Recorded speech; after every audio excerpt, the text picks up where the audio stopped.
Hello everyone, warm welcome to all of you on this fifth Mani Ki Baat webinar from MyUniverse. I am Sudhakar, Ramasubramanian. In these Mani Ki Baat sessions, we're very happy to showcase to you some of the best professionals in the financial services industry who can really guide us in our journey to manage our investments better. Very glad to inform you that the Mani Ki Baat series of webinar, the viewership for this series has really gone from strength to strength, and in just this fifth series we're already leader in viewership in India in this format. Thank you very much for your continued patronage. We believe that we will continue to have a very value-adding conversations of this to you all, and hope to see this success becoming better in time to come. Coming to today's webinar, we at MyUniverse are very proud to have Mr. Madhusudan Kela with us, one of the doyens of the Indian mutual fund industry. Madhu has been instrumental in setting up the Reliance Capital and the Reliance Mutual Fund, and he's the chief investment strategist at Reliance Capital now. And Madhu is going to talk to us today about the first year government of Mr. Narendra Modi and what to expect from it in the second year to us as investors. So that's really what he's going to talk to us. So let me get on with this conversation. Madhu, thank you very much for being here with us. Thank you, Sudhakar. Yeah. Thank you for having me here, and welcome to all the viewers from my side as well. Thank you. So we'll have a short set of questions for Madhu, and then keep your questions coming. We'll try and address as much of what is possible in the time frame that we have. So Madhu, on equity, on capital markets, we had seen a big drought over last several years, and in the last 1.5 years, we've seen a strong momentum as well. Yeah. So how do you read this? How do you see this going forward? What is your view? Yeah. So drought was there in terms of inflows. In fact, in drought you go to zero, but we were negative for 3-4 years. So it was as you rightly said, it was a severe drought of inflow from retail investors. There were many reasons for that, lack of government policy initiative, right, policy paralysis, higher interest rate, right, higher inflation, yeah, earnings degrowing. So there right, were many reasons for that, and other asset classes like gold and real estate doing well, right, in that time frame. Now we are seeing revival of all that, reversal of all that. Reversal of all the other classes. All the negatives which were there, they are turning out to be positive, and hence investors are responding, and rightly so, and investing money in equities. Yeah. So the government, how do you rate the first year of Mr. Narendra Modi and their government? I mean, they came with a lot of promises. The market also reacted well. So how would you see this? I would say that if you put in context from where we started, because life is always relative, Sudhakar. So where we started, we had an extremely difficult situation to handle. That your rupee had gone for a toss, your inflation was very high, your interest rates were very, very high, corporates did not have confidence to invest money, absolutely, projects were all stuck. So it's not easy for anyone to get they came in a very difficult situation. They came in a very difficult situation, and they came at a time when the expectations were very, very high. Right. So I would say, given the background of from where they started, and given that the expectations were very, very high, they have done a phenomenal job, in my view. A lot of things which were stuck for years have got cleared in last 1 year. Let me just give you an example. Like coal blocks, we've been talking for allocation and solving the coal industry's problem now for 60 years. I do not think any government had the guts to let these coal blocks get cancelled. Right. But this government showed that willpower. Not only that got cancelled, but it got reallocated. Sure. Now, if you look at from a 10-20 year perspective, it's a very big reform. But which has happened. Absolutely. We have been debating about insurance hike for years now, but it did happen. And there are a lot of initiatives which have started in 1 year. I think people should not lose patience. The results will be there, and it will be visible as time passes. So you're positive about the... I'm extremely positive. Hmm. Yeah. You know, like you said, in the previous governments, you know, which focused on subsidies, which focused on enabling rural employment, which focused on balance of growth, etc. The Modi government has been focusing more on getting regulations in place, getting ease of business in place, being a little more business friendly, getting some of the initiatives, like you said, getting in place. What is the difference? How do we as investors, how do our people here on the viewers here see it as investors, and how does it benefit them or I otherwise? would say that, Modi government terming them as business friendly is also not a right perspective to look Okay. at things. You look at like coal block got relocated, Right. corporates have suffered. Right. So I think what they are trying to do is actually work for an average Indian. So Hmm. they are friendly to lower middle class, Hmm. poor people and middle class people. Hmm. That will be the right perspective to Okay. put at. Okay. In the previous government, obviously they were pro-poor, Hmm. and you see the rise, whether it was rise in MSP Hmm. or whether it was diesel and petrol continuing to be sold Right. at subsidized prices, Right. or price hike, absence of price hike, Hmm. even in something as essential Hmm. as bus or milk. Hmm. That was the regime which we had in the last 3-4 years. Hmm. These people have definitely tried to see wherever. So if you ask me what have they got, Hmm. so they have definitely got better governance in the entire So system. that is very critical, right? Very critical. Right. Second, I would say there is virtual scrapping of corruption at the top level.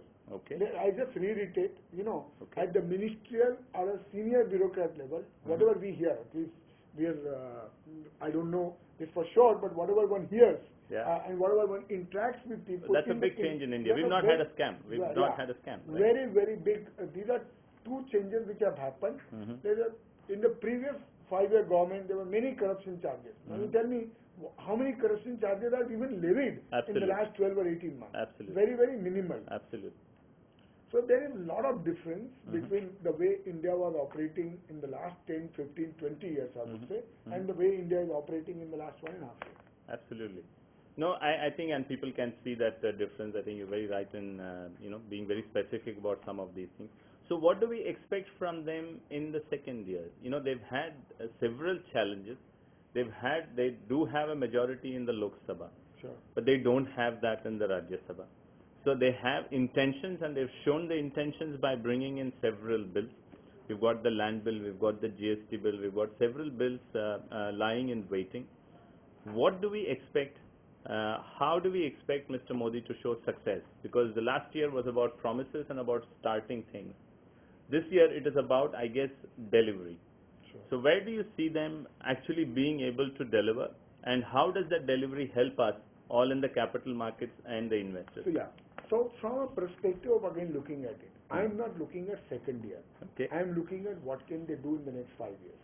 Okay. They have a clear-cut 5-year mandate. Mhm. There is still 3.5 years left in Okay. that mandate. So Okay. I am looking more than 3.5 years. So I'm Okay. looking at what can they do. Okay. So I am saying, if you look at their initiatives, what gets highlighted is one GST and one land.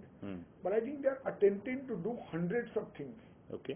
Whether and qualitative as well as quantitative. So Okay. they are trying to, let's say, have a different railway than what we are used to. Okay. This is the first time that a railway minister delivered a speech in my career that it did not start by saying that we are going to start these 3 new factories and we are going to start these 3 new trains. None of that. So actually, and this was very positive.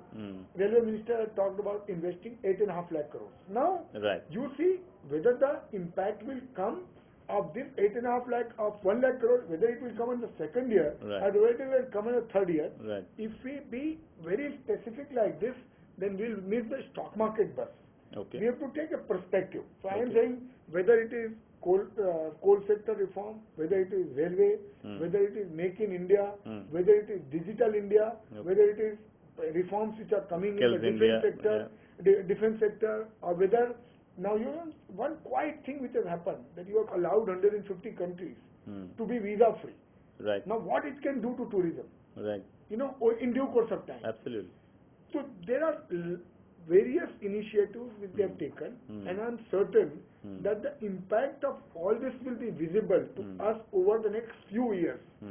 Now, to be specific, what can they do in the second year is tough to call, and someone like me is not, I will review every month, forget year, as to in which direction are they going, but I will not lose my heart if nothing happened in the next So how do investors look at this scenario, and how do they benefit from a scenario like this? I think investors have to recognize that, the foreigners who have faith in general in equity, and in general in India as a story. In spite of last 5 years, I'm saying, the first 5 years of UPA government was fantastic, but in last 5 years also, in spite of that, we still made 13-14% compound return. Index has still gone from 3,000 to 30,000. Sure. In spite of these challenges, absolutely. I don't say that these challenges will not be there. So from a perspective, if you look at, if you are an investor, so you have got one more reason to be in equities. You have got one more reason to bet on India, and which is this government, which is this governance. Okay.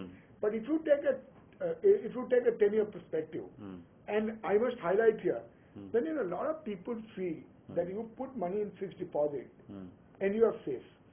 Actually, if you analyze, my understanding is very different. You put money in fixed deposit, and if your inflation is 6%, and if you are getting 8% or 7.5% in fixed deposit, actually, and if you are paying tax, so you are actually getting negative return. Right.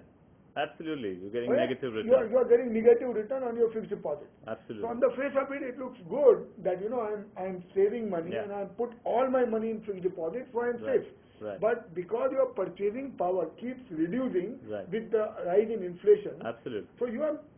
So how do you enhance your earning? No, I will come back to you. I will come back to you on the compounding piece in a while. Sure. I think that's an interesting piece that I want to ask you. But in the meanwhile, do we see earnings growth improving? Yes. In this year, and how soon, how much, and from an investor's perspective, how should they manage this earnings growth? Should they start?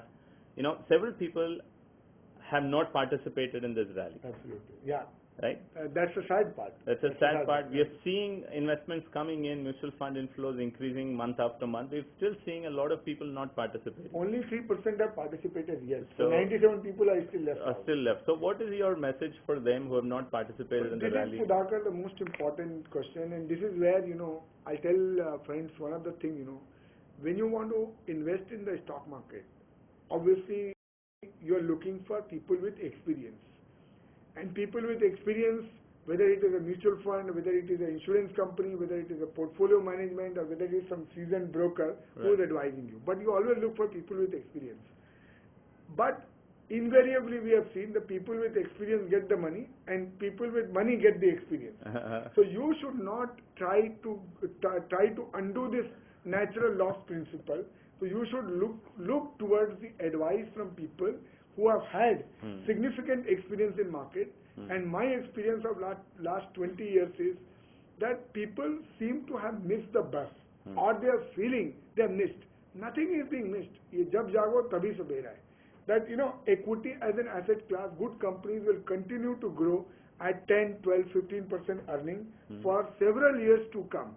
So if you have missed the bus, you can start even tomorrow morning. And that is the beauty of markets. That's the beauty of mutual funds.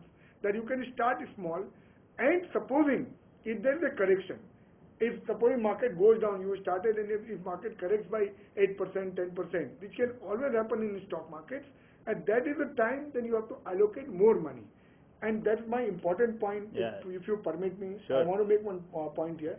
That ultimately I have seen in my career of last 20 years, most important thing for a retail investor is asset allocation. What did you allocate? How much did you allocate to what? So let's say you allocated 2% to equity, and that equity allocation doubled. You made 100% return on the 2%. Your portfolio return is still 2%. But the 98% if you put in gold, or 98% you put because you are very bullish on fixed income, or 98% you put into bonds. Absolutely. Ultimately, you have not made a portfolio return. So the most important thing is to decide on that portfolio that this is my age, and a lot of people who are listening to us, who are watching us, are basically youngsters. So you have a long way to go. So if you decide that I want to put 50% in equity, and if you have put 0%, start at least with 10%, start with 15%, Absolutely. and then gradually ramp it up as and when the market gives a chance. You know, when I came in the market, I saw a huge correction, and I thought I'd invested 50,000 rupees, it became 25,000 rupees in 2 months. So my guru who used to be there, I went to him, I said, what have you done? You made me advise. He said that when you want to buy a bread, do you want the wheat to be expensive or you want it to be cheap? So if you want to invest more money and if you are left out, if the market by any chance, if it comes down, then you should feel happy that this is another chance I'm getting to allocate my money from a long-term saving perspective. Absolutely. So any decline after you start investing in equity should be viewed as opportunity rather than it disturbing. We call the correction in the markets as the July discount that you will find in a lifestyle and Shoppers Stop, etc. Exactly. So when there is a discount, people go to the shopping malls to buy. Exactly. So, but they don't do the same. But that's the tragedy of financial markets. That this is the only commodity at least I know of, and if any one of you knows any other commodity, please send me. I will learn that this is the only commodity when the higher the prices, higher the demand, and the lower the prices, lower the demand. So when last 3 years there was a huge opportunity in the market, there was a drought of financial saving coming into the stock market. Now prices have come higher and people are making money, so everyone wants to join the bandwagon. And everyone wants to jump in and they want to invest money. So I think, as you said, correction. If it becomes cheaper, then it should be viewed as an opportunity rather than as a threat. Nice. So in that same spirit, what is your experience with people who want to time the markets? I think this is again an important question that many of the investors have about timing the market. I missed the rally. I think the market will come down by 2% or 3%. Why should I lose that 2-3%? Let me wait for that 3% fall and then I invest. What is your experience with people? You've had such a wide, long experience in the equity markets. What do you see? So here is a person who has got 22 years of roughly investing experience and telling you that I have tried to time it so many times and I missed humongous opportunities. I found a brilliant company. The company was trading at 250 rupees. I said, if it comes to 200, then I'm going to buy. My grandfather told me from upstairs that it is going to come to 200, and I was still trying to time it. In real life, it doesn't happen. No one knows where the markets are going to be 72 hours from now. Forget, where is market going to be after 1 year. And let me tell you, friends, if I knew exactly what is going to happen in the market for next 72 hours, 7 generations of mine would not need to work. Because I would have made so much money in 3 days that, we can all retire. So timing is very difficult. So the profound way of looking at it is time spent in the market is more important than timing the market. Nice. Let me repeat, time spent in the market is far more important than timing the market. So we spoke about asset allocation. We spoke, let's say you want to put 50 rupees. You can be very systematic about it. You can use all the declines to buy shares. But if you are all waiting that, because markets have run up from 7,000 or 5,500 1.5 years back to 8,300 and 8,500, now it comes to 7,500, then only I will buy. I am afraid, you may keep waiting for years. It may come. At that time, you will feel that 7,500 because Greece has happened, China has happened, this has happened, oil prices have gone down. So it may come down even further. So it may go down to 6,500 and then you will wait for 6,500 and you will not invest money at 7,500. So my point is that, begin this journey. If you are afraid, do it systematically, do it in small tranches, and this is where, you guys are so lucky that all of us are available, including people like Aditya Birla Money, who are having so many initiatives for you for a cost of 1%.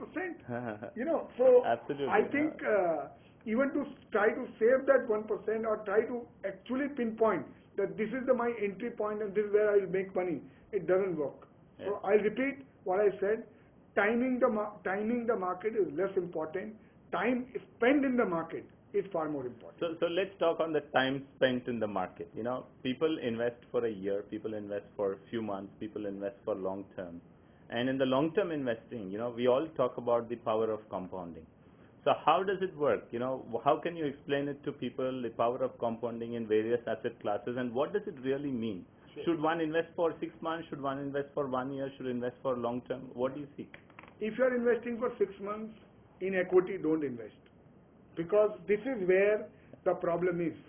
That equity, if it delivers results in 6 months, brilliant. But if you have a time horizon of 6 months for investing in equity because of any short-term movement, supposing there is a problem which happens in Greece and actually euro gets disintegrated or whatever happens for instance, so it will definitely have a short-term impact. In the market 6 months, 12 months down the line, markets could be very challenging. But supposing if you're investing for 5-10 years, which is what my horizon, Sudhakar, is when I talk to people for investing in equity, I am generally advising them for 5 to 10 years. Okay. Now this is where the beauty lies. When you invest in gold, do you go and ask your jeweler every day, what is the price of gold? No, we don't. When you invest in bank deposit, do you go and check every bank every day that which is the bank which is offering me high rate of return? No. When you invest in property, you buy a house. After buying the house, do you go and check with the property dealer every week that what is the price of my house? You don't do it. Okay. But unfortunately, when it comes to equity investing, you want to view the performance of market, fund managers, and you want to evaluate it practically on a monthly or a quarterly on a 6 monthly basis. Right. It doesn't work. Hourly sometimes, yeah. It doesn't work. Unfortunately, it doesn't work. Okay. So I'm saying, come with a horizon. Now let me give you two perspectives on power of compounding. A, we can talk about the past. Okay. So when I came to Reliance Mutual Fund and started actively being involved, the NAV of a Reliance Growth Fund was 13 rupees. Okay. I'm talking, these are factual numbers. Yeah, sure. Okay. 13 rupees in May 2001 Okay. or June 2001. Okay. And we are in May 2015. Right. So in 14 years, that 13 rupees has become 850 rupees. Okay. That's big. So you have made roughly 75 times return Right. in the market. Now, you all can go, these are all approximate numbers, and you can go and check, and you should take advice. This is not my invitation to buy Reliance Growth Fund, but I'm just saying. Yeah, we read your disclaimer. But yes. these are historic numbers. Sure. Now, where does this come? This comes through power of compounding. So, if you put 20 years back, let me give you some numbers. If you put 10 lakh rupees in a fixed deposit 20 years back, that would have been 47 lakhs. Okay. At 8% interest rate. Okay. If you This put, is before tax. Yeah, this is before tax. Yeah. Okay. And if you put, let's say, in high yielding debt, which earns 12%, that would have been 96 lakhs in 20 years. Okay. If you put, let's say, in a normal Sensex, which delivered roughly 15% return, this 10 lakhs would have been 1.64 crores. Okay. So, 16 the times. fixed deposit, Yeah. the difference between fixed deposit and applying no brain in equities at all, Just plain ETF. plain ETF, plain index would have given you more than 3 times as much return in 20 years. Right. But if you are lucky to have found something like Reliance Growth Fund, then your money would have been from 47 lakhs, it would have been 8.67 crores. Okay. That's So huge. 10 lakh rupees would have Yeah. been 8.67 So that's your crores. 75x to 86x for 20 years. 15 years is 75x, 20 years is 86x. That's what I'm saying. So I am saying, if people who are watching me, if they want only one tip, it is not going to be stock tip, it is not going to be Reliance Mutual Fund. If there is only one tip, please understand the power of compounding.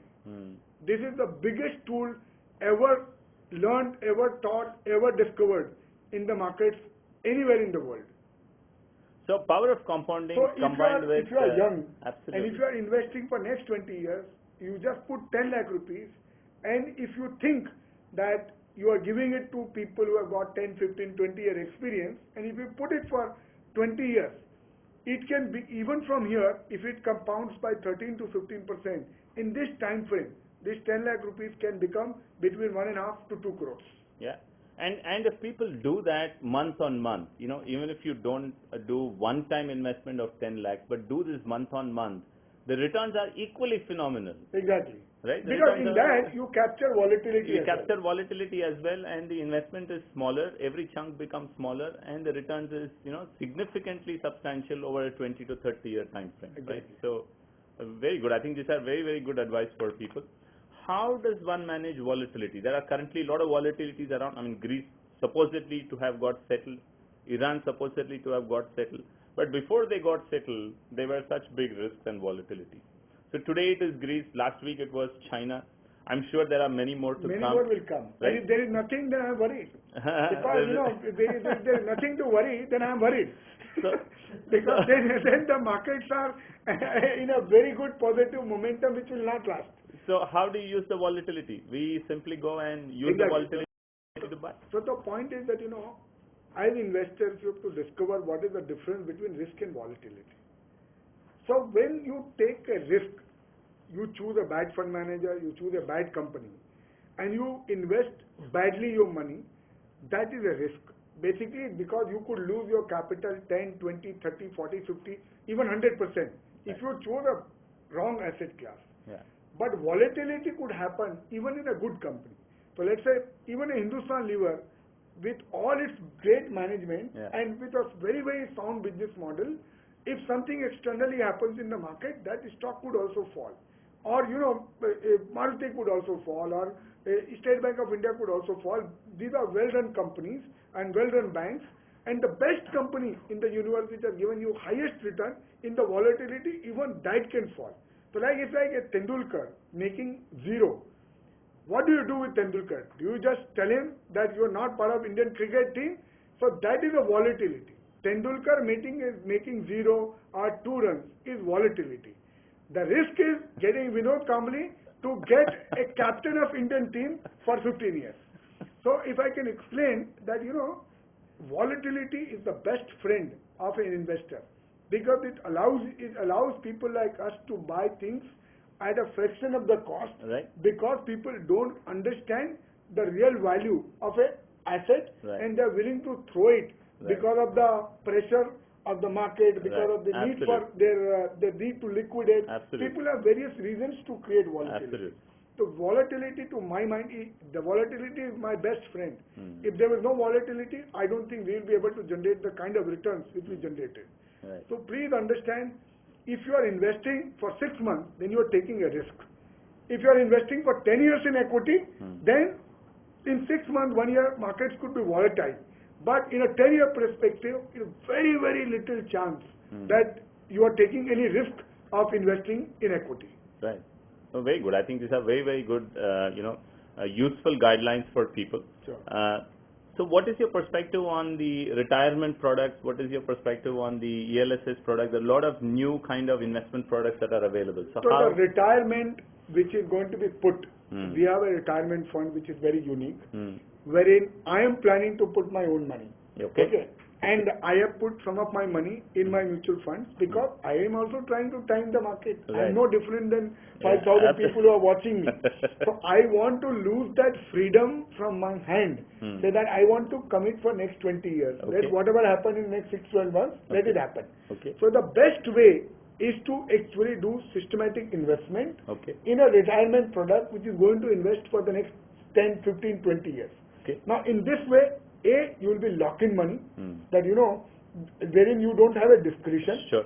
Second, you are compulsorily committing it for a very long extended period of time, which then reduces your risk to a very insignificant level, even if there is risk. In equity, there can always be risk.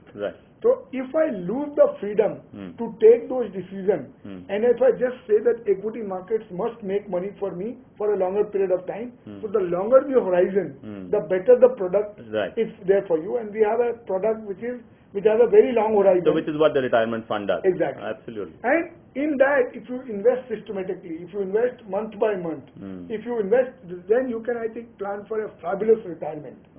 And this comes tax-free. Again, and it completely comes tax-free. Equities today, at least, is tax-free. Absolutely. And whatever I do in between, in the mutual fund format, let's say if you buy and sell shares, then you have to pay 17% tax. As a mutual fund, if I buy and sell shares, I don't have to pay any tax. So supposing I choose a company, something goes wrong, and it results into a real risk, I can get out without Absolutely. paying tax. Absolutely. If I buy a company, I am expecting that it will go 2 times in 3 years. If it happens to go 2 times in 3 months, then I can sell and don't pay tax. Absolutely. So Absolutely. that's all advantage which Absolutely. you get in a mutual fund format. Very nice. No, I think this is very, very good guidance for our people. So can we take some questions now? And can we take some questions now? Yeah, okay. Nice. So long-term view on the equity markets under Modi's leadership. So I think you covered some of it. I covered, but I am saying just, all of you are techies, obviously you understand digital. So to take this from me, that Indian indices grew by 13% per annum in spite of all the problems in the last 25 years. Take today's index and assume that it can grow at 13% for the next 20 years. The index will be not in thousands, it will be in lakhs. So that is a possibility of markets over the next 20 years.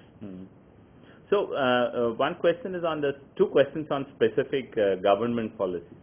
So what are the hurdles that is there for the government in implementing these policies? So they have initiated a lot. What do you see as the hurdles for the government in implementing this policy? The India strategy is that we have, our biggest advantage is democracy, and our biggest disadvantage is democracy. Sure. Because we are so democratic, and this is the time, it is a question of survival for all opposition parties. Right. Because if Modi government is actually able to do what they are intending to do, right, there might be virtually no opposition for the next 10, 15 years. So that is the hurdle. So that is a hurdle. Obviously, we are seeing that, and to an extent, opposition is also very important to keep things in check. Right. But I would say that, what the opposition has to be like what is there in America. It's a very constructive opposition. They fight on issues and they finally settle for countries. Right. So I think that there is one hurdle. Second hurdle is supposing something happens really globally, which is beyond your control. Let's say American interest rate is virtually zero. They start raising it very, very fast. Right. So that will provide a headwind to you. Right. Something happens in emerging markets, something happens to oil prices. They will become the hurdle for a faster economic growth. Absolutely. And third is this perception that you take any decision and you are a very corporate friendly government. That again is a hurdle because you are not tending to take a lot of decisions which are appearing to be positive for corporate India, and that is taking longer time to build consensus. Okay.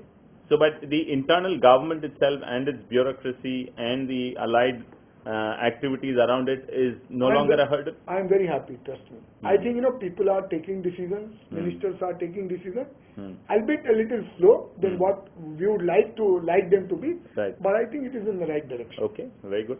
So the second question is even more specific. Make in India. What is the impact of Make in India on a skillful Indian youth? Huge, phenomenal.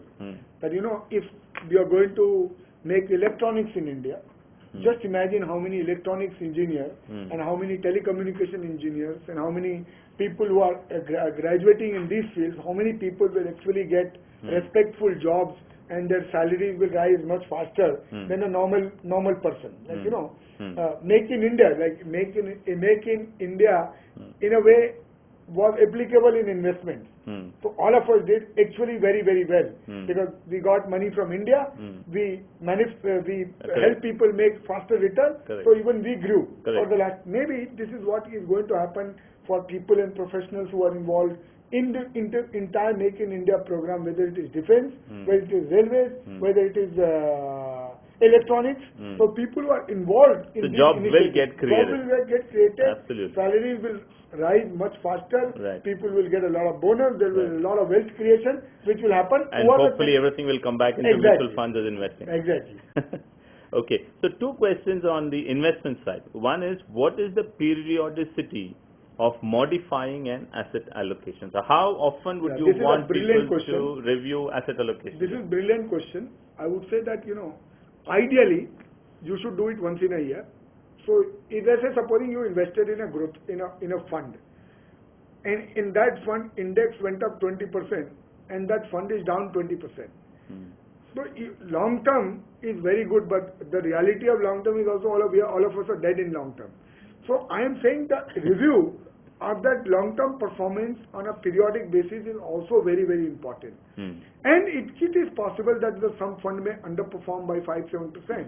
So that is not an alarming thing.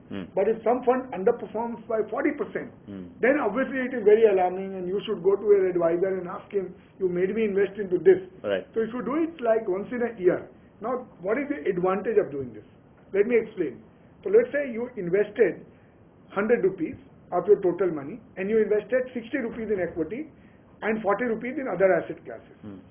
1 year down the line, if the markets are lower than where they are, but you want to still keep the equity investment at 60% only.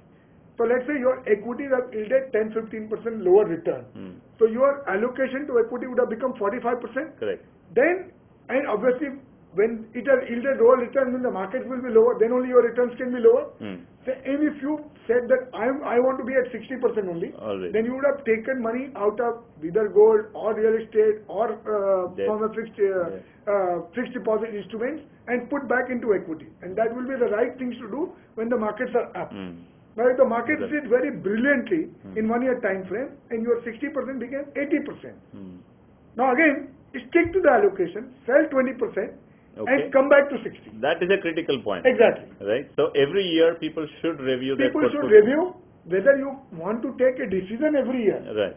That is left to you. Right. But I would say review every 6 months. Okay. Maybe take a decision every year. Okay. But and it is not a date. You know, it is not that you have to take a 31st March date. Right. But you have to review it, and then you have to say that okay, this is what I'm going to do. And two decisions, right? So one is at the asset allocation level decision. So if your asset allocation has changed in the period of 1 year or 6 months, make the change to get the asset allocation back on track. Yeah. And within the asset allocation, if there are individual investments which are far underperforming, the benchmark or the balance other assets, then make that change as well. Exactly. So these are the two decisions. So I think the most important thing is to get the asset allocation right, and which is where you need people with experience, people with pedigree, people with knowledge to get that, and it will differ from individual to individual.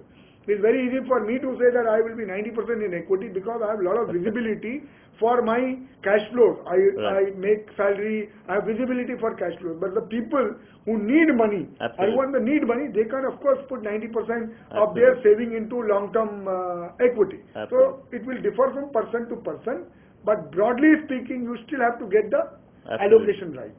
So I think that's very well answered, I guess. The next question is on SIP mode of investing. So one is to put a lump sum at one go, be it for a short term or for a long term, and then on a continuous basis investing in SIPs, going from your point on timing the market, etc.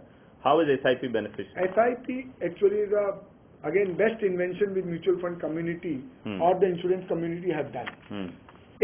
Because if you are, let's say, a salaried person, what choice do you have? You have a choice only to do SIP only, because your income comes every month and you want to invest every month. Okay. Second, so for those people who are earning money every month, there is no choice, but this is the best instrument to have. Second is, this is what takes care of any volatility in the stock market. So let's say if you are doing SIP for last 5 years, let's say you are doing SIP from 2008 onward when the index was 20,000. So you would have invested at 20,000 also, and you would have invested in 2008 at 10,000 also, at 9,000 also, and through the years you would have invested at various points of time, and you would see 28,000 index also. So, but the problem is, in theory, it looks very good. People lose faith and conviction when the market actually goes down, and you see that for 1 or 2 or 3 years, even this SIP is unable to make money. Don't lose heart, my friends. Ultimately, you can reduce. If you have other requirement of money, then I have no one to say. But if you do not have requirement of money, and just because you have not made money for 2 years, you should not lose heart, and you should continue this. And this is when, and the other third beauty of SIP, Sudhakar, is that, let's say you invested for 5 years. When the market does well, the entire 5-year investment starts to pay. Absolutely. And that's what happened in the last exactly. few years, So right? people who have invested through SIP are laughing all the way to banks because last 1 year has been brilliant, much beyond anyone's expectation. Absolutely. So for a person who is salaried class, for a person who is earning money every month, SIP is a very, very good instrument to put money. Okay, very good. So what are the risks that you see in the environment today? There are many risks, there is no risk, as I said, market runs only if there are equal number of buyers and sellers. You just imagine for 2 days, if people did not see any risk in the environment, everything in the stock market will hit circuit breaker because there will be no sellers. Sure. And that will be banned. So I am saying there will always be risk, but risk has to be viewed in the context of time. If you are looking for 3 or 6 months assessment, then you have to worry a lot about short-term risk. So let's say supposing monsoon. Now monsoon, some people are saying that it is 5% deficient. Assume that monsoon is bad and assume that there is a 5-10% deficiency. It is going to impact the stock market not more for more than 3 or 6 months. Because after 6 months again there will be rabi crop, there will be water in the dams, and people will still go for crop, and next year again there will be a monsoon. Correct. So, but if you are too focused because it is a bad monsoon, I am not going to invest money in equity markets because markets are likely to come down. They may actually come down. I am not saying no, but it is too short a window, too small a variant to look at 10-20 year investing perspective. So if you are someone who is waiting, don't wait for 100% of your commitment into equity. You may say, I am taking a 20% view of my equity allocation vis-a-vis monsoon. And if it is bad, who knows whether monsoon will pick up, not pick up, it will do well. As of today, there is a 5% deficiency. For all we know, monsoon may actually do far better in the month of July and August, and if you are waiting for 100% of your money to be put because on the bad monsoon news, then you will be keep waiting. The index may go up another 10% from here. So I think the risks are many, and they will always remain. But the reality of stock markets is that if you choose to invest into good companies, they will continue to have 10%, 15% growth in a country like India, and they will continue to deliver this return. And this is again a beauty about equity that is not applicable to gold. However good a gold you buy, it doesn't earn 10% productive returns. Sure. If you buy land and you just keep it in the form of land, and if it is not productive, it doesn't yield 10-15% returns every year. But if you buy a good company, in a good period, its earning growth is 15%. In a bad period, earning growth may be 5, 7 or 10%. Correct. But a good company will always remain productive from an investor perspective. Yeah. So thank you very much, Madhu. I think you covered a lot of topics. So yes, the government came in difficult environment. They've shown initiatives. There is definitely better governance. We are seeing specific implementation of policies.